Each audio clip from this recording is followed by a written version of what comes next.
Responde a esto y te daré $100 millones. El director ejecutivo japonés se burló. Entonces la hija de la empleada doméstica lo hizo y dejó a todos boquiabiertos. Resuelve mi pequeño problema aquí mismo, ahora mismo. Hazlo y te daré $100 millones. Las palabras rodaron de la lengua de Kenji Tanaka con la precisión cruel de una hoja. El multimillonario director ejecutivo estaba de pie bajo las ecuaciones matemáticas resplandecientes de su propia creación, la llamada conjetura Tanaka, mientras la risa ondulaba entre la multitud del gala. Su objetivo no era un ejecutivo rival ni un profesor, sino una conserje, una madre con un uniforme gris, que había venido solo a limpiar el champán derramado. Sus manos temblaron, su voz se quebró, hasta que otra voz cortó el silencio. Mi madre acepta su oferta. Todas las cabezas se volvieron. Un niño había dado un paso hacia la luz. Lo que empezó como una broma cruel, terminó como un desafío que sacudiría el mundo de las matemáticas. Esta es la historia de cómo la hija de una empleada de limpieza resolvió lo imposible. Antes de sumergirnos, cuéntanos en los comentarios desde dónde nos estás viendo hoy. Nos encanta ver hasta dónde llegan estas historias. Y asegúrate de estar suscrito para no perderte el video especial de mañana. Ahora volvamos al relato. Disfruta la historia. Una pregunta susurrada con desprecio sería respondida con un legado forjado en el silencio. La promesa fue una broma destinada a herir, pero caería sobre una niña que llevaba la historia de los números en el corazón. El atrio del Instituto de Matemáticas de la Universidad Wallace era una catedral del conocimiento. Era un espacio abierto y vasto de 3 pisos de altura con muros de vidrio, que daban a un campus que brillaba bajo las luces suaves del atardecer. Los suelos eran de granito negro pulido, que reflejaba las esculturas abstractas, y las constelaciones de luminarias empotradas como un lago oscuro y quieto. Afuera se aferraba un fresco otoñal, pero dentro hacía calor lleno del murmullo de conversaciones discretas, y del aroma de canapés servidos y libros antiguos. Este era un lugar construido para honrar la mente humana. Los nombres de los mayores matemáticos de la historia estaban grabados en el friso de mármol que circundaba el piso superior. Newton, Euclid, Gauss, Euler. Eran los santos de esta iglesia laica, y esa noche se celebraba un nombre nuevo no por un descubrimiento, sino por una donación. Ese nombre era Kenji Tanaka. Él era el sol en ese universo, y todos los demás eran planetas mantenidos en su órbita. El señor Tanaka era el director ejecutivo de Tanitech, un imperio tecnológico global. Era un hombre moldeado por una inmensa riqueza y poder. Su traje era un susurro de seda oscura tan perfectamente entallado, que parecía haber sido tejido alrededor de su cuerpo. Su cabello era de un negro severo y perfecto, con toques de plata en las sienes. No era un hombre alto, pero su presencia llenaba la sala. Sus ojos agudos e inteligentes no se perdían nada. Barrían a la multitud de profesores patronos y antiguos alumnos adinerados, evaluando, calculando y desestimando en silencio. Aquella noche era la inauguración del Centro Tanaka de Matemáticas Teóricas Avanzadas. Su donación de 10 cifras había construido toda esa ala. La universidad, en su gratitud, había organizado esta suntuosa gala. Se habían pronunciado discursos, se habían alzado brindis. El señor Tanaka había sonreído con su sonrisa fina y disciplinada, una sonrisa que nunca llegaba del todo a los ojos. Era la sonrisa de un hombre que no disfrutaba de las cosas, sino que las adquiría. En el centro del atrio, en una enorme pantalla digital de 80 pies, estaba el gran espectáculo de la velada. No era una obra de arte, sino un reto, un monumento a la vanidad intelectual del señor Tanaka. Era un problema matemático de complejidad asombrosa, una serie de ecuaciones y notaciones, que para los no iniciados parecían un denso y hermoso guión alienígena. Se llamaba la conjetura Tanaka. El señor Tanaka no la había inventado, por supuesto. Era una variación de un viejo y notoriamente irresuelto problema de la teoría de números. Pero había financiado a un equipo de los mejores matemáticos del mundo para refinarlo, para hacerlo aún más imposible. Y luego le había puesto su nombre junto con un premio apabullante de $100 millones para cualquiera que pudiera resolverlo. Fue una jugada de relaciones públicas brillante. Lo situaba no solo como un titán de la industria, sino como un mecenas del pensamiento puro, un hombre que lidiaba con los misterios fundamentales del universo. En realidad, el premio era una fortaleza con muros construidos con números imposibles, diseñada para demostrar que solo él era lo bastante poderoso como para siquiera plantear una pregunta así. Los profesores y académicos de la sala echaban un vistazo a la pantalla, negaban con la cabeza con una mezcla de asombro y frustración profesional, y volvían a su vino. Sabían que era una bestia, un problema capaz de devorar una docena de carreras y no dar nada a cambio. Era un tema de conversación, un símbolo de lo inalcanzable. Moviéndose por los bordes de aquel gran evento casi invisible con su sencillo uniforme gris, estaba Susan Miller. Era miembro del personal de limpieza de la universidad, asignada a mantener el gala impecable.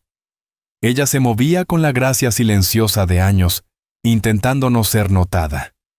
Sus manos, aunque agrietadas y cansadas, eran firmes mientras recogía copas vacías y servilletas de cóctel colocándolas en su carrito de servicio. Su rostro era una máscara de cortesía fatigada, pero detrás de sus tranquilos ojos marrones se agitaba una tormenta. La música suave, el tintinear de las copas y el zumbido bajo de la charla intelectual eran un recordatorio doloroso de un mundo que podía ver, pero al que nunca podría entrar. También era un recordatorio de la montaña de facturas sobre su pequeña mesa de cocina, la mayoría cuentas médicas impresas en un papel duro e implacable, legado del esposo que había perdido 2 años atrás por una enfermedad larga, lenta y costosa. La deuda era un peso físico que se posaba en su pecho cuando intentaba dormir. Era la razón por la que trabajaba en este empleo y en otro los fines de semana limpiando casas. Todo era por su hija Chloe, para conservar su pequeño apartamento, mantener comida en la mesa y darle la única cosa que Susan estaba decidida a ofrecer: una oportunidad, una vida lejos de la callada desesperación de fregar pisos para personas que ni siquiera la miraban. Chloe estaba allí esa noche esperando a su madre en un pequeño salón vacío al final del pasillo. Era una niña tranquila y estudiosa de 12 años. Había llevado su tarea prometiendo no causar problemas. Susan había dudado en traerla, pero no podía pagar una niñera. Chloe tenía la mente brillante y curiosa de su padre y un carácter sorprendentemente serio para su edad. Era la única cosa buena e irrompible que le quedaba a Susan. De pronto, una conmoción interrumpió el ritmo calmado de la velada. Un invitado, un hombre corpulento con chaqueta de tweed, había gesticulado demasiado entusiasmado mientras contaba una historia, y derribó una bandeja de copas de champán de las manos de un camarero. El estrépito del vidrio rompiéndose fue agudo y fuerte, y champán con fragmentos de cristal se esparcieron por el suelo de granito pulido.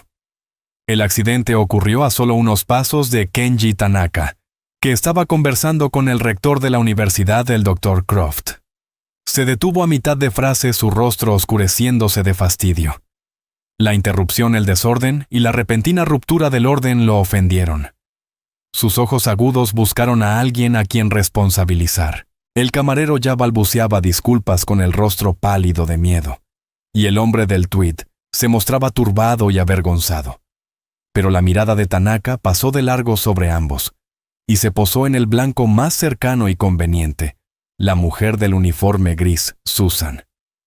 Ella estaba al otro lado del derrame, avanzando ya con su carrito para ayudar a limpiar, pero se quedó paralizada al ver sus ojos clavados en ella. «Tú».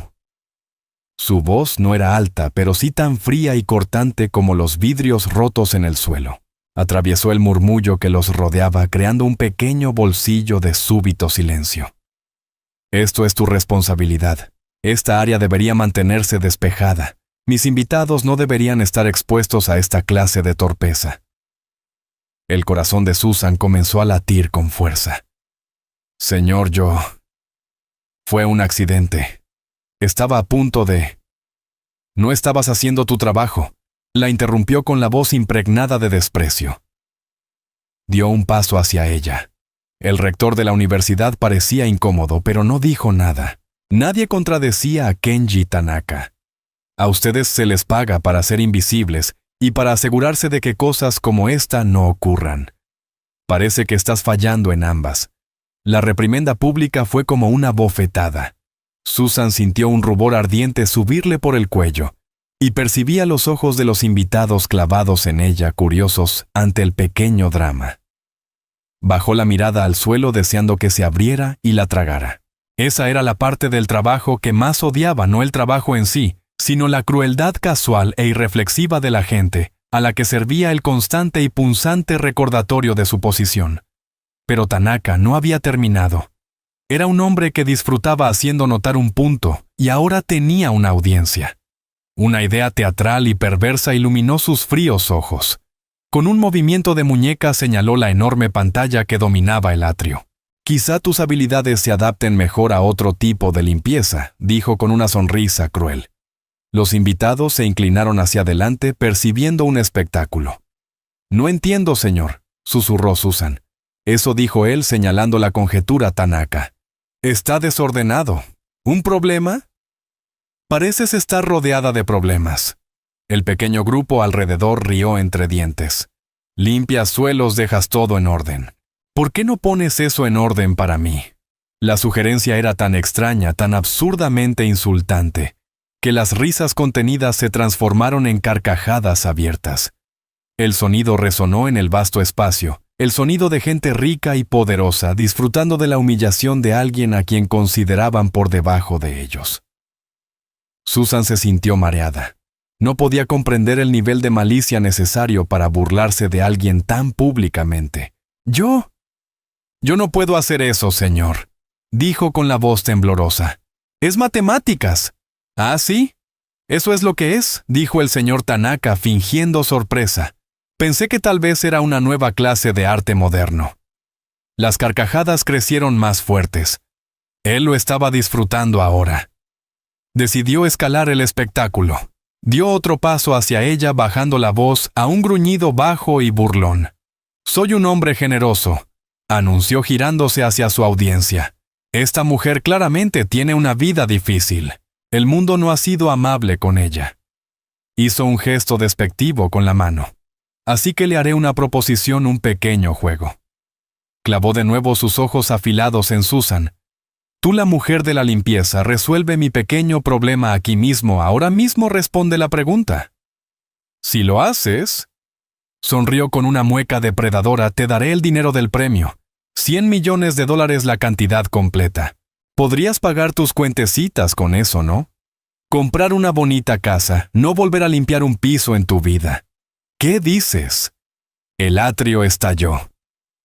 La risa ahora era ensordecedora. Una ola de ridículo se estrellaba sobre Susan. La gente sacaba sus teléfonos queriendo grabar la pura arrogancia del momento, el gran Kenji Tanaka, ofreciendo $100 millones a su conserje si lograba resolver un problema matemático imposible. El remate ya estaba incorporado. Era una historia que contarían durante años. Susan permanecía congelada, atrapada en una pesadilla despierta. Las lágrimas le ardían en el borde de los ojos. Quería correr, gritar, simplemente dejar de existir. Estaba rodeada por una jaula de miradas fijas y carcajadas burlonas. Nunca se había sentido tan completamente indefensa. Entonces, una voz clara y firme como una campana pequeña cortó el ruido. «Mi madre acepta su oferta». La risa se detuvo. Murió tan rápido que fue como si alguien hubiera accionado un interruptor. Un silencio absoluto cayó sobre el atrio. Todas y cada una de las cabezas se giraron hacia la fuente de la voz. De un pasillo que conducía a las aulas, salió una niña. Era pequeña para su edad, con una cascada de cabello rubio pálido y liso que le caía sobre los hombros. Llevaba unos vaqueros sencillos, zapatillas gastadas y una sudadera azul lisa. Era una isla de infancia común en un mar de riqueza y sofisticación adulta. Era Chloe. Había escuchado la conmoción y vino a ver qué ocurría. Caminaba hacia adelante con pasos tranquilos y deliberados. Pasó junto a los profesores atónitos y los donantes adinerados. Su mirada se fijó en una sola persona, Kenji Tanaka. Sus ojos de un azul sorprendentemente brillante no mostraban rastro de miedo. Contenían un fuego frío y concentrado que resultaba desconcertante en alguien tan joven. Se detuvo al lado de su madre. Con suavidad tomó el trapo de la mano temblorosa de Susan y lo dejó sobre el carrito de servicio. Luego tomó la mano de su madre sus pequeños dedos, envolviendo con firmeza los de ella. Kenji Tanaka miró a la niña momentáneamente desconcertado. Su humillación perfectamente escenificada había sido interrumpida por un personaje inesperado.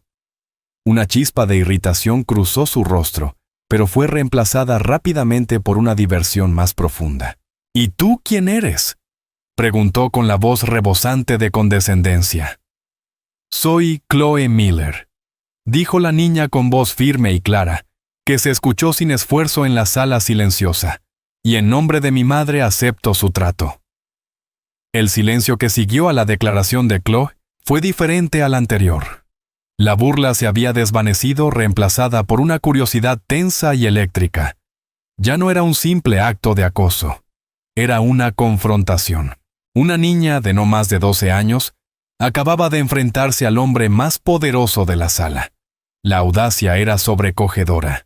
Susan miró a su hija con el corazón golpeando contra sus costillas como un pájaro atrapado. Chloe no susurró con voz apretada por el pánico. «Cariño, ¿qué estás haciendo? Tenemos que irnos». Intentó soltar su mano para llevar a Chloe fuera del foco, lejos de aquel hombre peligroso. Pero el agarre de Chloe era sorprendentemente fuerte. No miraba a su madre. Sus brillantes ojos azules seguían fijos en Kenji Tanaka. «Usted hizo una oferta pública, señor Tanaka», dijo Chloe con una voz que resonaba con una extraña autoridad adulta. «Usted ofreció a mi madre $100 millones si podía resolver el problema en esa pantalla. Nosotros aceptamos». Por primera vez en toda la noche, Kenji Tanaka pareció inseguro. Había estado jugando un juego cruel con una pieza sin poder, y de repente apareció otra nueva en el tablero, con reglas que él no entendía. Miró a la madre aterrorizada y a la hija desafiante. Podía sentir el peso de un centenar de pares de ojos sobre él. Estaba atrapado por su propia arrogancia. Retroceder ahora frente a esta audiencia lo haría parecer débil, asustado de una niña pequeña. Una sonrisa lenta y reptiliana se extendió por el rostro de Tanaka. Decidiría llamar su farol. El fracaso sería aún más devastador, la humillación para la madre, y la hija aún más completa.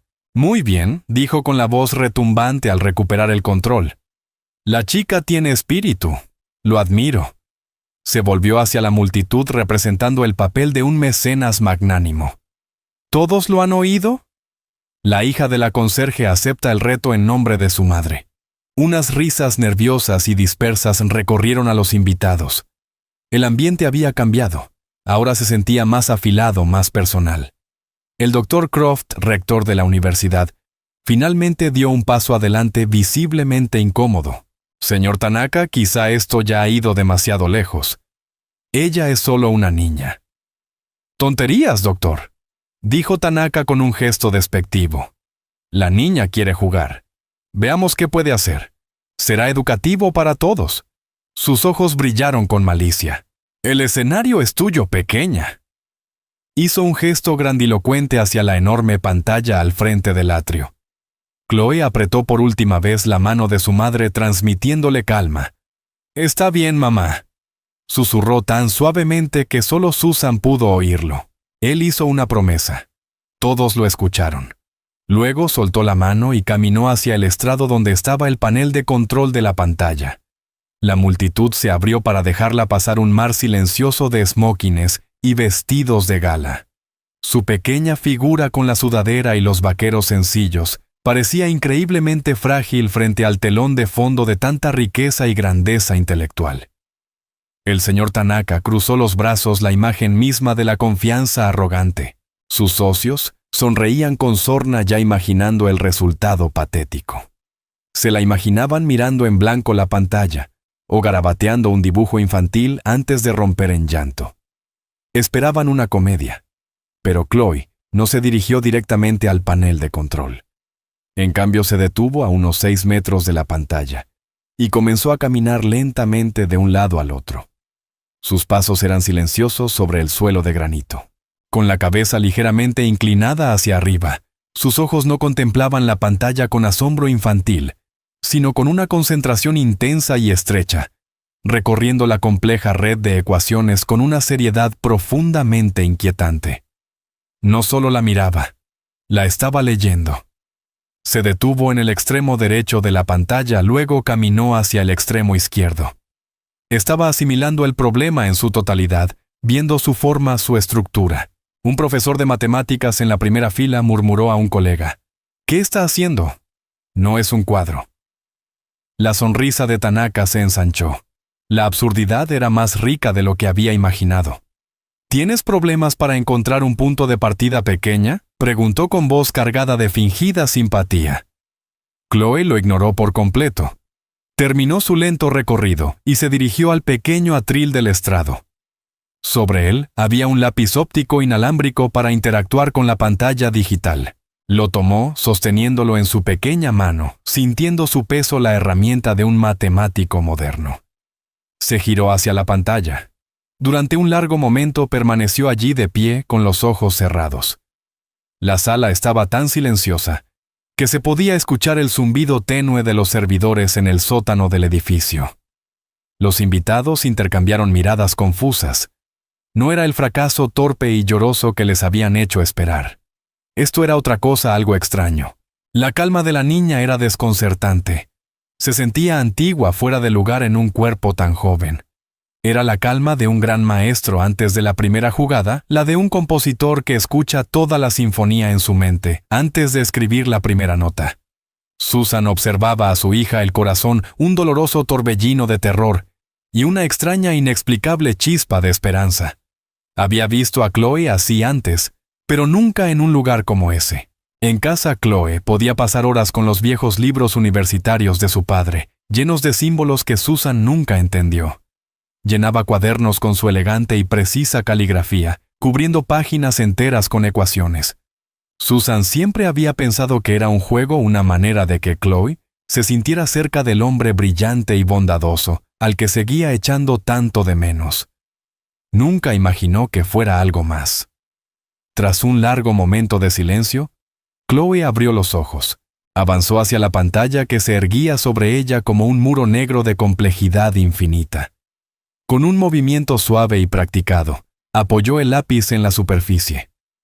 Esta cobró vida un pequeño cursor brillante parpadeando en la oscuridad. La multitud contuvo el aliento. El multimillonario, la conserje, la niña y el problema imposible. La función estaba a punto de comenzar.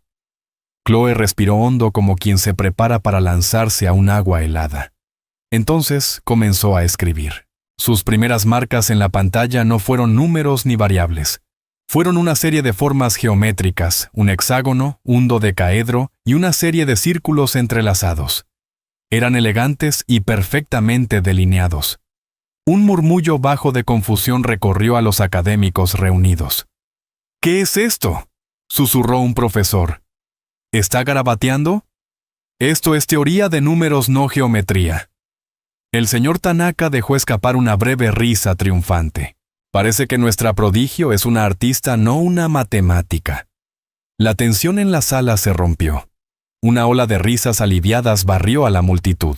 Eso era. Ese era el remate que habían estado esperando. La broma había aterrizado. La comedia había alcanzado su clímax. Solo era una niñita tonta haciendo dibujos. Kenji Tanaka echó la cabeza hacia atrás y rió. Un sonido fuerte estridente de victoria. «Oh, esto es mejor de lo que esperaba», rugió. «Está redecorando mi conjetura». Sus invitados lo acompañaron. Sus carcajadas fueron un coro cruel que resonó contra las altas paredes de cristal. La extraña tensión había desaparecido, reemplazada por el orden cómodo y familiar del mundo que conocían. Un mundo donde las hijas de las mujeres de limpieza no resolvían problemas irresolubles. Susan enterró el rostro en sus manos, los hombros temblando. La humillación era absoluta. Era mucho peor de lo que jamás había temido. Había fallado en proteger a su hija. Solo una persona en la sala no reía. Frente a la gigantesca pantalla, Chloe permanecía perfectamente quieta. Miraba fijamente las formas que había dibujado con la mano que sostenía el lápiz óptico flotando sobre la superficie. Una sola lágrima trazó un lento camino por su mejilla, pero su expresión no era de derrota sino de intensa y furiosa concentración. No había estado garabateando, había estado traduciendo, había tomado el denso lenguaje lineal de la conjetura y lo había transformado en el lenguaje de la forma y el espacio. Un lenguaje que entendía mejor que las palabras. Un lenguaje que su abuelo le había enseñado. El problema le había hablado y acababa de revelarle su mayor secreto. El sonido de la risa del señor Tanaka era un arma y golpeaba a Susan con fuerza física. Cada cruel carcajada de la multitud era otro golpe. Ella se encogió sobre sí misma deseando poder volverse invisible. Todo lo que veía era a su hija una pequeña figura desafiante, rodeada por el símbolo luminoso de su humillación. Pero a través de la neblina de su propia vergüenza, vio que Chloe no estaba rota. Su hija ni siquiera miraba a la multitud que reía. Su enfoque estaba por completo en la pantalla en una profunda y silenciosa comunión con el rompecabezas frente a ella. La risa empezó a apagarse mientras Chloe volvía a moverse. Los murmullos de confusión regresaron.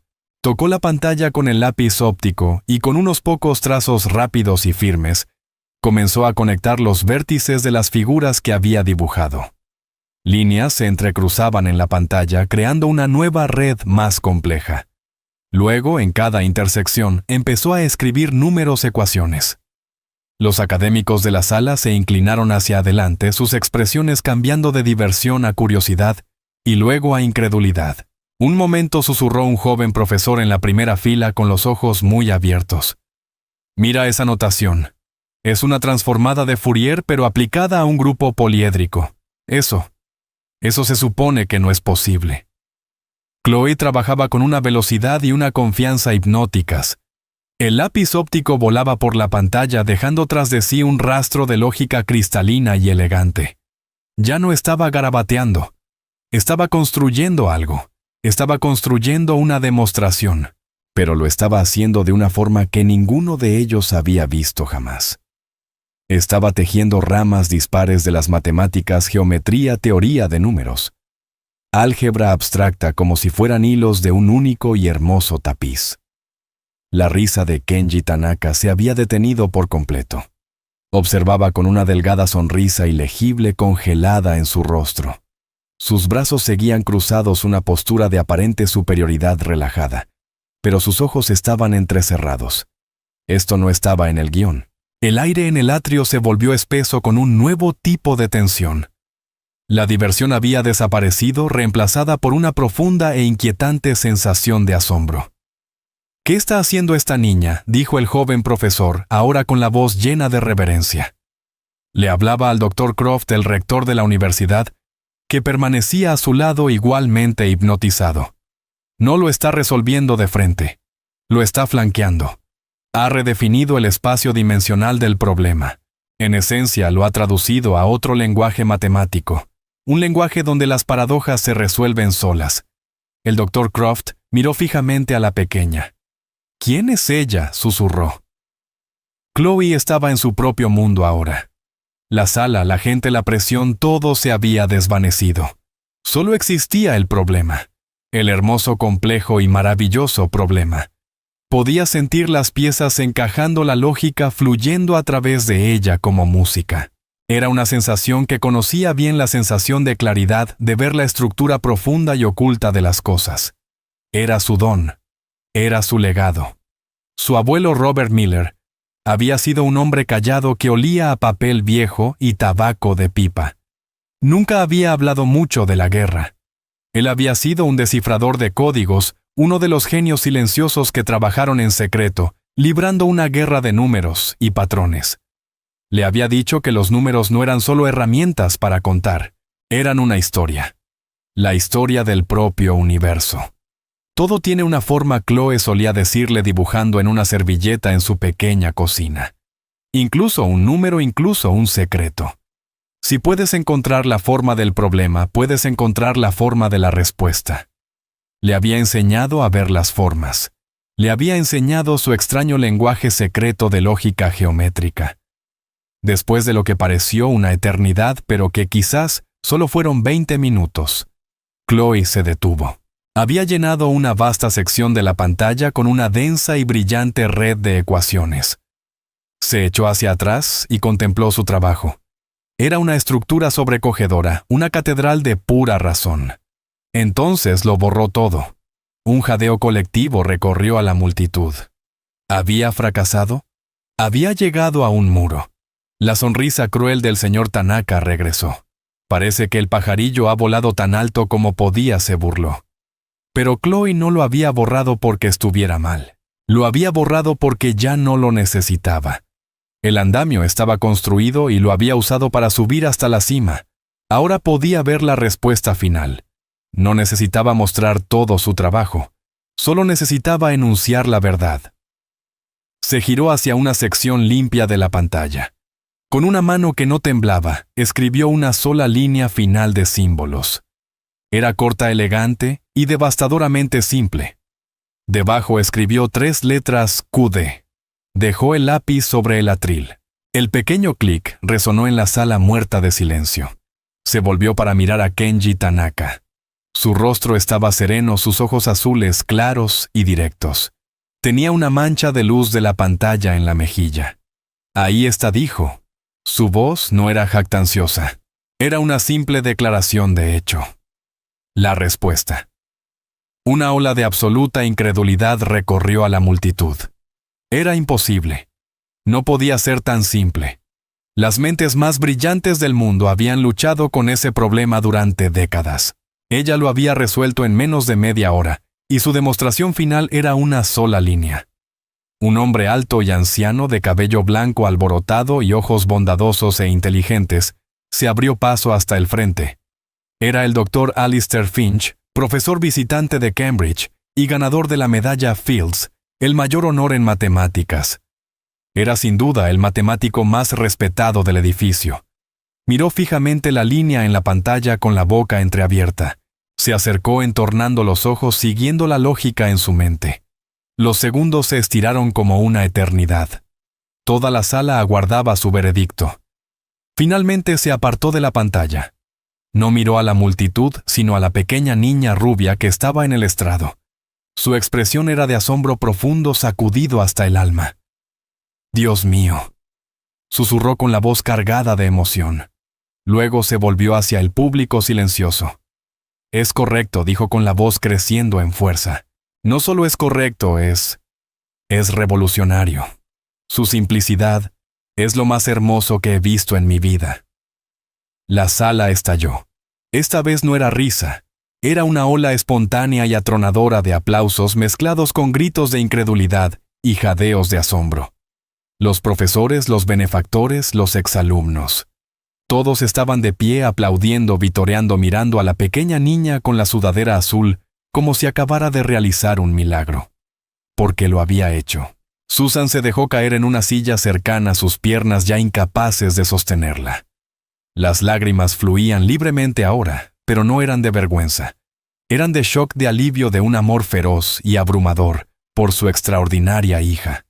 Pero el sonido más fuerte en la sala era el silencio de un solo hombre. Kenji Tanaka estaba de pie como si se hubiera convertido en piedra.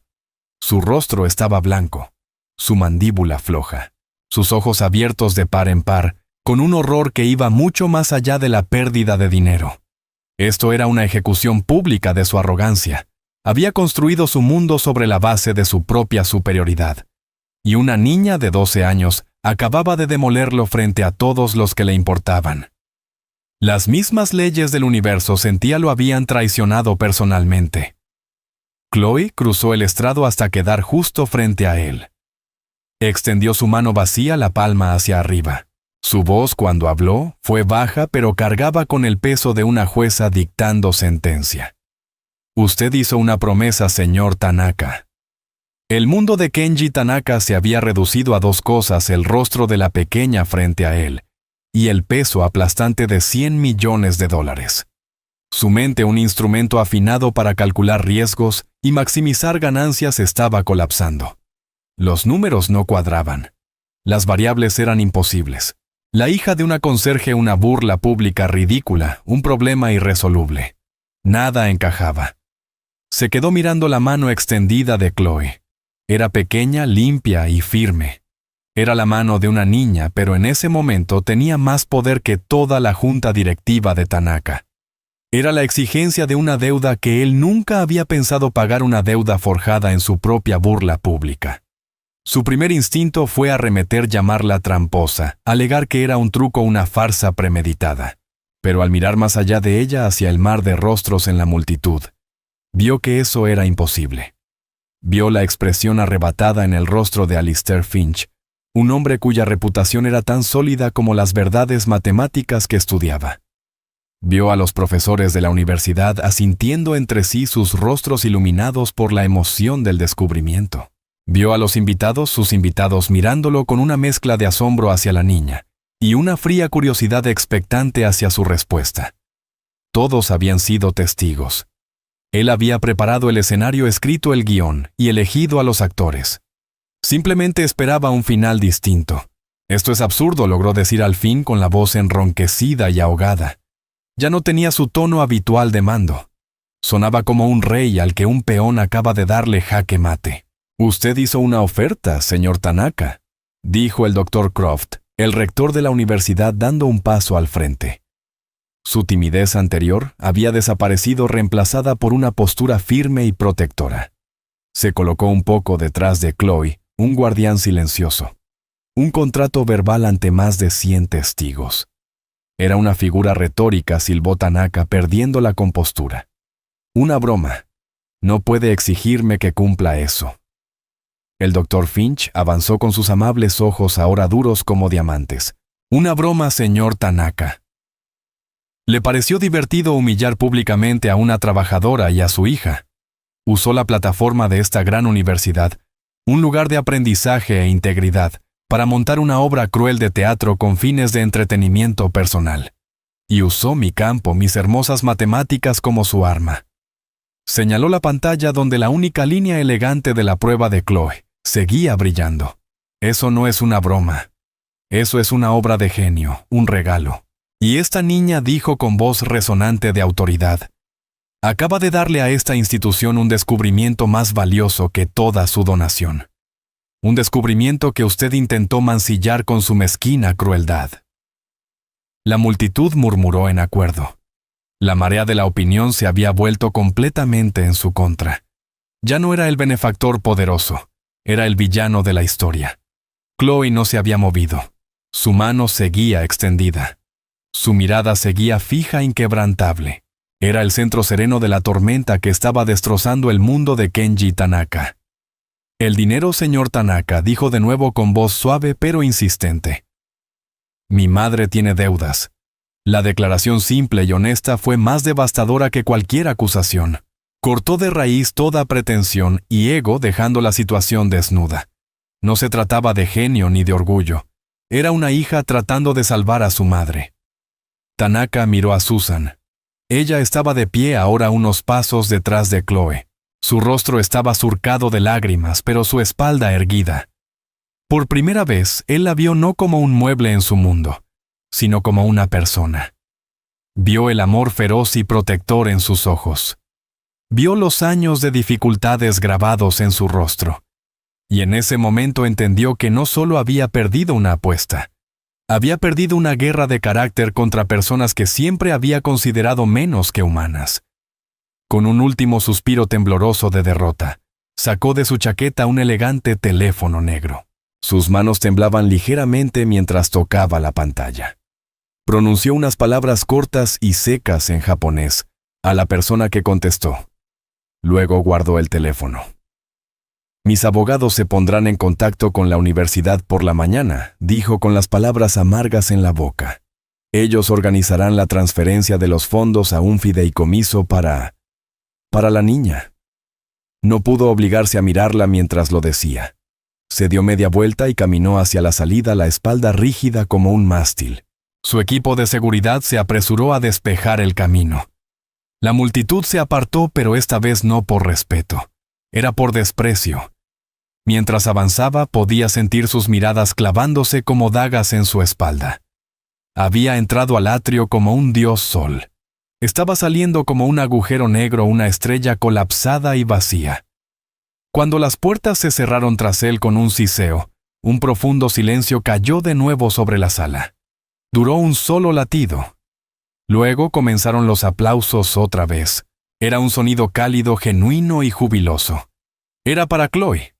Profesores y benefactores la rodearon sus voces, una confusa mezcla de felicitaciones y preguntas emocionadas. ¿Cómo viste esa relación geométrica? ¿Has estudiado cálculo tensorial?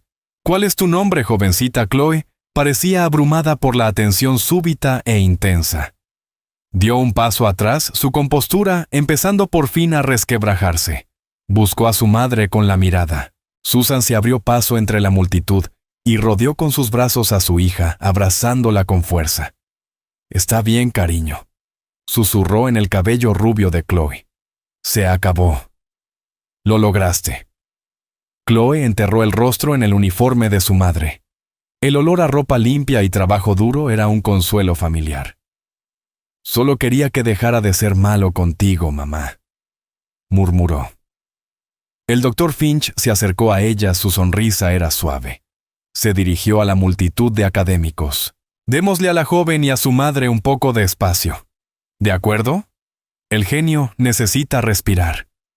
Con gracia, apartó a los felicitadores dejando a Susan y a Chloe en una pequeña burbuja tranquila. «Su hija, señora Miller», dijo a Susan con voz llena de una profunda calidez paternal. «Es una persona muy especial. Nunca he visto nada parecido».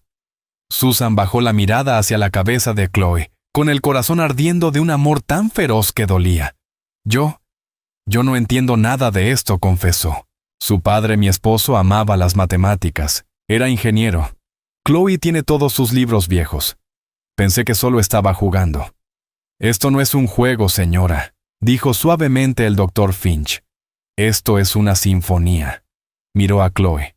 «¿Dónde aprendiste a pensar así, querida? Ese método es tan poco convencional, tan elegante». Chloe asomó el rostro desde el abrazo de su madre. Miró al anciano amable a sus ojos inteligentes y curiosos, y se sintió segura. «Mi abuelo me enseñó», dijo en voz baja. «¿Tu abuelo?», preguntó Finch intrigado. «¿Era matemático?», Chloe negó con la cabeza. «Era soldado. Era descifrador de códigos en la Guerra Fría».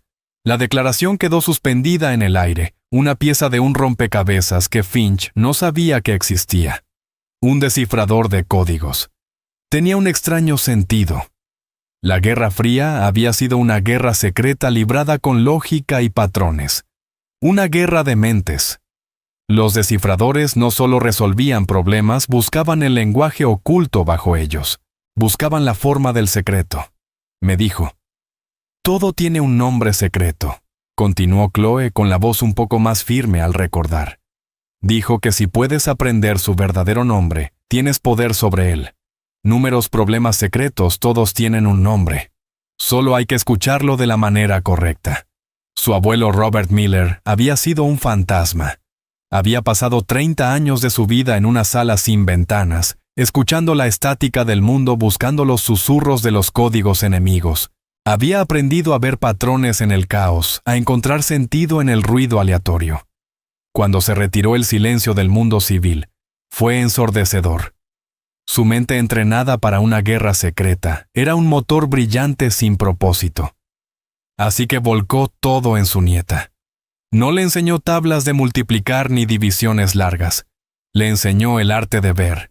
Le dio cajas de acertijos y cifrados. Le enseñó a mirar un sistema complejo, un nudo, una partida de ajedrez, un motor, y encontrar el punto crítico que lo mantenía todo unido.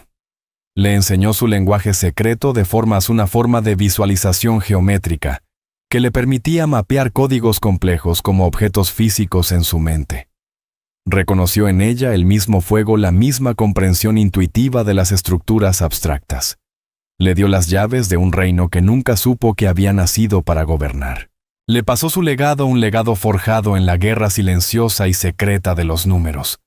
Murió justo antes de que su padre enfermara, dejándole una mente llena de sus hermosas y extrañas herramientas. «Me dio un nombre para este problema», dijo Chloe mirando hacia la pantalla. «Lo habría llamado la fortaleza indomable. Dijo que nunca atacas una fortaleza en su muro más fuerte. Encuentras la puerta secreta que el constructor olvidó cerrar». El Dr. Finch miró a la niña con un entendimiento profundo naciendo en su rostro. No solo había resuelto el problema matemático, lo había descifrado. Lo había tratado como un código enemigo, y había encontrado la clave. Una clave que su abuelo le había dado años atrás. Un hombre de traje impecable que había estado de pie en silencio al borde del círculo, dio un paso al frente. Tenía una sonrisa cálida y genuina. No era un académico. Era un miembro del consejo de la universidad y CEO de una importante empresa aeroespacial. Extendió una tarjeta de presentación y se la ofreció a Susan. «Mi compañía construye algunos de los sistemas de guía más complejos del mundo», dijo con voz calma y respetuosa. «Tenemos una fundación educativa. Financiamos a jóvenes talentosos. Damos becas completas para las mejores universidades. MIT, Caltech, Princeton, donde quiera que su hija quiera ir. Cuando sea mayor, quiero que me llame. Nosotros pagaremos todo». Una mente como la suya es un recurso que el mundo no puede permitirse desperdiciar. Susan miró la pequeña y pesada tarjeta en su mano. Luego levantó la vista hacia el hombre amable que sonreía. Por primera vez en esa noche, el peso completo de lo sucedido cayó sobre Susan. El miedo, la humillación, el triunfo imposible. Era demasiado. Lágrimas de pura y absoluta esperanza inundaron sus ojos. La montaña de facturas médicas en la mesa de su cocina de repente parecía una colina pequeña. El futuro, que había sido un túnel oscuro y aterrador, ahora tenía una luz brillante y cegadora al final. Tomó la tarjeta. «Gracias, señor», susurró con la voz entrecortada por la emoción. Él asintió, luego miró a Chloe con admiración. «Tu abuelo estaría muy orgulloso de ti, jovencita». Susan y Chloe salieron del atrio dejando atrás a una multitud de intelectuales atónitos y al fantasma del orgullo de Kenji Tanaka. Respiraron el aire fresco y frío de la noche. Las luces de la ciudad parecían brillar un poco más. El peso de su deuda, de su miedo, no había desaparecido, pero se había transformado. Ya no era una cadena que las mantenía abajo, sino una historia que contar. La historia de cómo la dignidad silenciosa de una madre y el genio oculto de una hija habían enfrentado a un abusón y ganado. Caminaron de la mano por los jardines cuidados del campus. No hablaron. No lo necesitaban. En el espacio tranquilo entre ellas podían sentir la presencia de los dos hombres que habían perdido un ingeniero brillante y bondadoso y un descifrador de códigos silencioso. Esa noche, su legado había sido honrado. Y en el atrio silencioso, un equipo de conserjes limpiaba los últimos fragmentos de vidrio de la champaña derramada que había iniciado todo. La pantalla gigante había sido apagada, pero en la mente de todos los presentes, la imagen de una sola línea hermosa de lógica. Seguía ardiendo intensamente, un testimonio de que a veces las verdades más poderosas se pronuncian con las voces más suaves. El camino de regreso a casa fue un viaje a través de un sueño. El campus universitario, con sus majestuosos edificios de piedra y jardines cuidados, parecía pertenecer a otro mundo, uno que solo habían visitado. Susan y Chloe caminaron lado a lado con las manos fuertemente entrelazadas. El silencio entre ellas no estaba vacío, estaba lleno del rugido ensordecedor de todo lo que acababa de suceder. Susan seguía tocando la tarjeta de presentación en su bolsillo. El cartón grueso y firme se sentía como el único objeto sólido, en un mundo que de repente se había vuelto líquido. Era un talismán, la prueba de que la noche había sido real. Una beca completa. MIT Caltech. Palabras que solo había visto en películas. Posibilidades que siempre habían pertenecido a los hijos de otros. Cuando llegaron a su pequeño apartamento en el segundo piso, la vista familiar de la puerta azul desgastada fue a la vez un consuelo y un choque. Se veía exactamente igual, pero ellas eran diferentes. El aire dentro olía a su vida, a libros viejos, al limpiador, con aroma a limón, que Susan usaba al tenue olor persistente de la sopa que habían cenado 2 noches atrás. Era el olor de la lucha de arreglárselas con lo poco que tenían. Cuando Susan cerró la puerta con llave, la presa de su compostura finalmente se rompió. Se apoyó contra la puerta y se dejó deslizar hasta el suelo los hombros, sacudidos por sollozos silenciosos y desgarradores. Era demasiado. El terror de la confrontación, la profunda humillación, el cegador impacto del triunfo de Chloe. Y ahora, la luz naciente y aterradora de la esperanza. Chloe se arrodilló frente a ella con su joven rostro marcado por la preocupación. Puso sus pequeños brazos alrededor del cuello de su madre. ¿Hice algo mal? Mamá Susan la atrajo con un abrazo feroz, enterrando el rostro en el cabello de su hija. No, cariño, no logró decir entre lágrimas. Hiciste todo bien. Fuiste tan valiente. Yo solo, no puedo creerlo. Se quedaron así por mucho tiempo. 2 sobrevivientes aferrándose la una a la otra en la orilla después de un naufragio. Los $100 millones seguían siendo un número abstracto imposible. Pero el alivio, el crudo y visceral alivio de un futuro repentinamente despejado de su obstáculo más monstruoso, eso era real. La deuda médica que había sido un peso asfixiante sobre el pecho de Susan durante 2 largos años, se había desvanecido en el espacio de 20 minutos. «Fue tan malo contigo», dijo Chloe con la voz ahogada contra el hombro de su madre. «Te hizo ver tan pequeña». Quería hacerlo ver pequeño a él. Susan se apartó limpiándose los ojos con el dorso de la mano. Miró a su hija, a ese fuego protector, en sus brillantes ojos azules, y vio no solo a una niña, sino el legado de 2 buenos hombres, la inteligencia bondadosa de su esposo, y la fuerza silenciosa e inquebrantable de su padre. ¿Lo lograste, cariño?, dijo con una sonrisa entre lágrimas. Creo que lo hiciste sentir muy pequeño de verdad. A la mañana siguiente su mundo explotó. La historia estaba en todas partes. Era el tipo de narrativa humana con la que sueñan los medios. El multimillonario, la conserje, y la niña prodigio. La hija de 12 años de una conserje universitaria resuelve lo imposible. Derriba una conjetura, gritaba un titular. Multimillonario.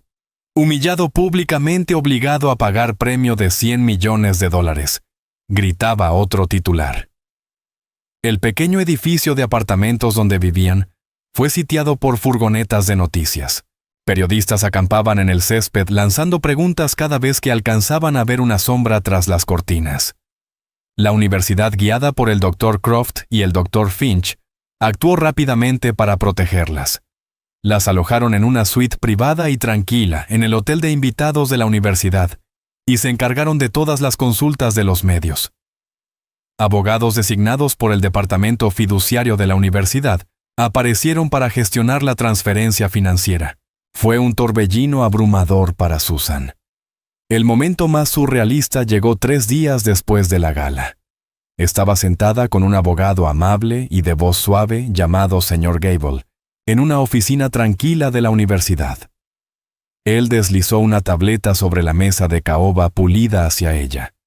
En la pantalla había un estado de cuenta bancario. Era una cuenta a nombre de Chloe en fideicomiso. En la parte superior de la pantalla había un número $100 millones. Susan lo miró fijamente. Repasó el número con su dedo. Los ceros parecían extenderse hasta el infinito. No era real. No podía serlo. «Lo primero que queremos hacer, señora Miller», dijo suavemente el señor Gable, «es saldar sus pasivos pendientes. Si tiene una lista de las deudas médicas».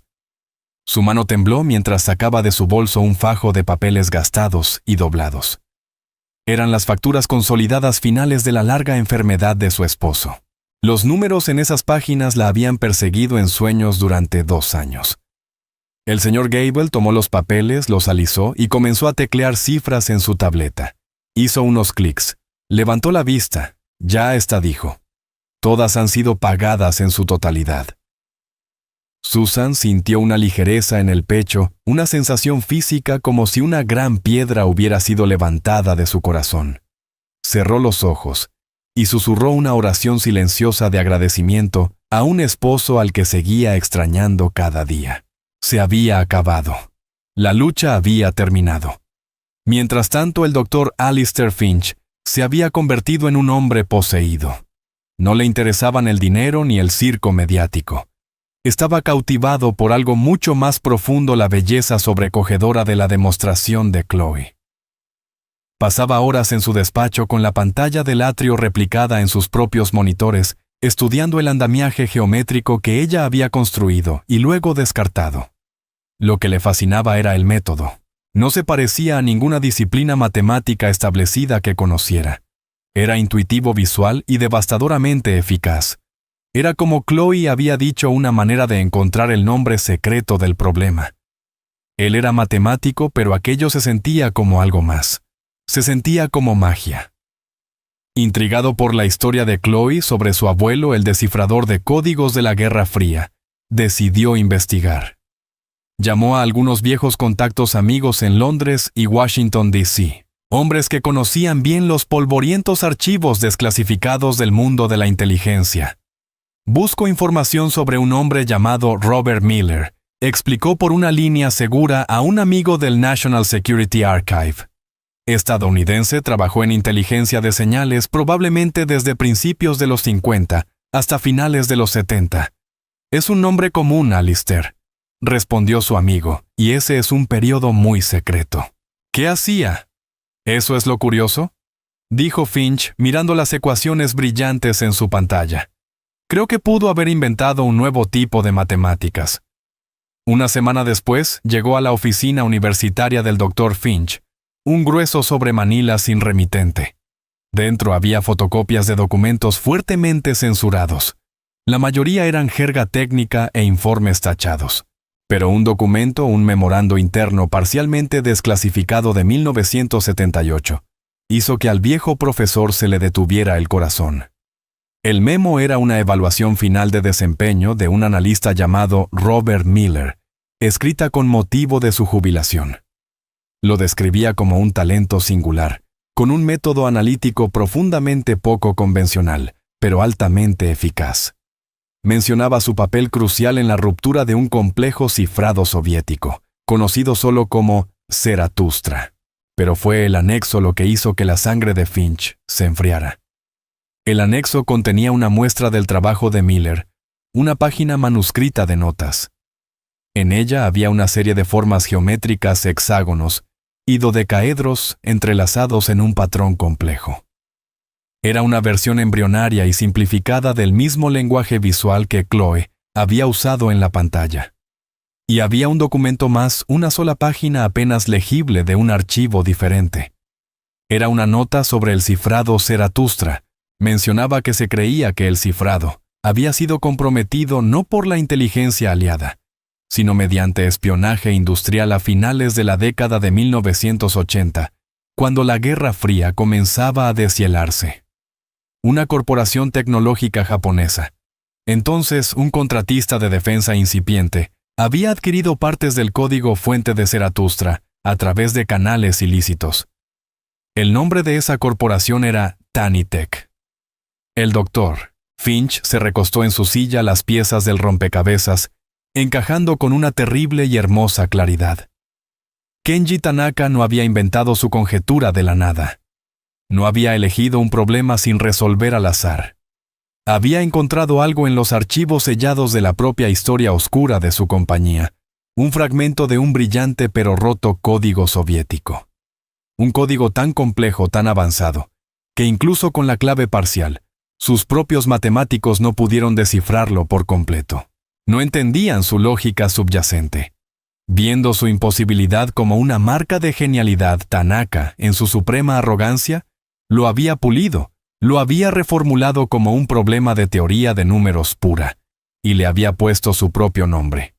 Había convertido una pieza robada de una guerra secreta en un monumento a su intelecto confiado, en que nadie en el mundo podría resolverlo, porque su verdadero contexto, su lenguaje secreto, se había perdido en la historia. Nunca imaginó que el hombre que había roto el código en primer lugar tendría una nieta, y que él le había enseñado su lenguaje secreto. Unos días después, el Dr. Finch Invitó a Susan y a Chloe a su despacho. Era una sala cálida y cómoda revestida de libros del suelo al techo. Los hizo sentar y con una voz suave y tranquila les contó lo que había descubierto. Les mostró las copias de los documentos, la página con las formas familiares y elegantes de Robert Miller. Susan escuchó con la mano en el hombro de Chloe, mientras en su rostro nacía una profunda sensación de asombro. Su padre, el hombre callado y sencillo que olía a tabaco de pipa y amaba resolver crucigramas, había sido un guerrero silencioso en una guerra secreta. Chloe miró los papeles, la caligrafía de su abuelo. Sintió una conexión profunda y resonante, la sensación de que la historia cerraba un círculo. Ya no era solo su victoria, era la de él. Entonces el problema, dijo Susan, intentando comprender la magnitud de todo. No era solo un problema matemático al azar. No respondió el doctor Finch con los ojos brillando. Era un fantasma. Era una parte de la historia de su padre, señora Miller. Un secreto que él descifró hace décadas. El señor Tanaka robó la cerradura, puso su nombre en ella, y desafió al mundo a encontrar una llave que creyó que ya no existía. Miró a Chloe con una expresión mezcla de admiración académica y asombro humano puro. Pero olvidó tener en cuenta la sangre del creador de llaves. La verdad se posó sobre ellas hermosa y completa. Los $100 millones ya no eran solo un premio ganado en un momento de desafío. Era una deuda de la historia pagada a través de generaciones. Era el universo equilibrando sus cuentas. Kenji Tanaka, en su esfuerzo por humillar a una mujer pobre, había devuelto inadvertidamente una pieza robada de propiedad intelectual a su legítima heredera con $100 millones en intereses. La pieza final de la ironía encajó perfectamente. El nombre del cifrado soviético que su abuelo había roto Zaratustra era una referencia a un libro del filósofo Nietzsche, un libro sobre la llegada del superhombre. Tanaka había intentado presentarse como ese superhombre, pero el verdadero superhombre había sido un descifrador de código silencioso, que trabajaba en una habitación sin ventanas, y que había transmitido su verdadero poder, el poder de su mente, a su nieta. Chloe miró por la ventana de la oficina del Dr. Finch, hacia los prados soleados de la universidad. Su futuro, antes un camino estrecho e incierto, era ahora un paisaje abierto de infinitas posibilidades. Iría a la universidad. Estudiaría el hermoso lenguaje secreto de los números. Construiría cosas, descubriría cosas, y llevaría el legado silencioso de su abuelo a un nuevo mundo. La historia no trataba sobre el dinero, ni siquiera sobre la humillación de un hombre cruel. Trataba de una promesa susurrada de un abuelo a su nieta, la promesa de que todo tiene un nombre secreto, una forma oculta, y que si eres lo bastante callado y valiente, y escuchas de la manera correcta, el universo siempre terminará por decirte la respuesta. Y aquí terminaremos la historia por ahora. Siempre que comparto una de estas, espero que te dé la oportunidad de salir de lo cotidiano y dejarte llevar un poco. Me encantaría saber qué estabas haciendo mientras escuchabas. Tal vez relajándote después del trabajo en un viaje nocturno, o simplemente descansando. Déjame un comentario. Los leo todos de verdad. Y si quieres asegurarte de que volvamos a